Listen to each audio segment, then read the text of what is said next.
Thanks for watching. Don't forget to like the video. And of course, subscribe. जनता ने उमड़ के बोला अब रंग ले बसंती चोला। जनता ने उमड़ के बोला अब रंग ले बसंती चोला। जी कबू न रहल अब्बा यूपी में सब्बा। जे कबू न रहल उ अब्बा यूपी में सब्बा। यूपी में काबा।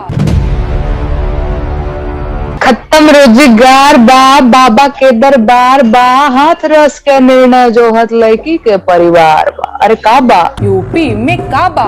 नमस्कार, जय हिंद दोस्तों। यूपी में काबा बनाम यूपी में सब्बा की लड़ाई अब रुकने का नाम नहीं ले रही है।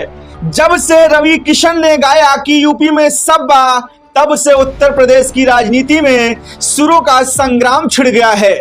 जी हाँ दोस्तों, जैसा कि आप सबको पता है, सांसद रवि किशन ने यूपी में सब्बा गाना गाया। उसके जवाब में नेहा सिंह राठौर ने कहा कि यूपी में काबा, और इसके बाद तो जंग की शुरुआत हो गई और अब कूद पड़े हैं भारतीय जनता पार्टी के बड़े बड़े महारथी स्टार प्रचारक। जी हाँ दोस्तों, भोजपुरी अभिनेता एवं सांसद मनोज तिवारी कूद पड़े हैं इस जंगे ऐलान मैदान पे और कह रहे हैं, जनता ने उमड़ के बोला अब रंग ले बसंती चोला। साथ में उनका साथ दे रहे हैं भोजपुरी के सुपरस्टार दिनेश लाल यादव निरहुआ, और उनका भी यही कहना है, जनता ने उमड़ के बोला अब रंग ले बसंती चोला। क्या कहना चाहेंगे आप? उत्तर प्रदेश में किसकी बनेगी सरकार और कौन जीतेगा और कौन रह जाएगा इस पार? प्लीज कमेंट जरूर करें।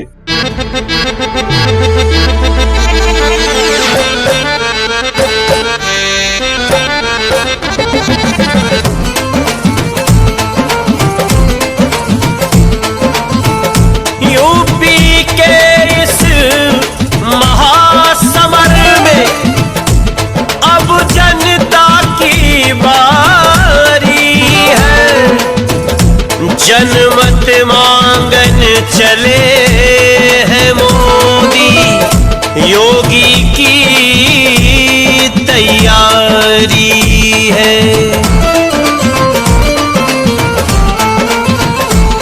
जनता ने उमड़ के बोला अब रंग ले बसंती चोला। जनता ने उमड़ के बोला अब रंग ले बसंती चोला। सड़क बनेगी, पुल भी बनेगा,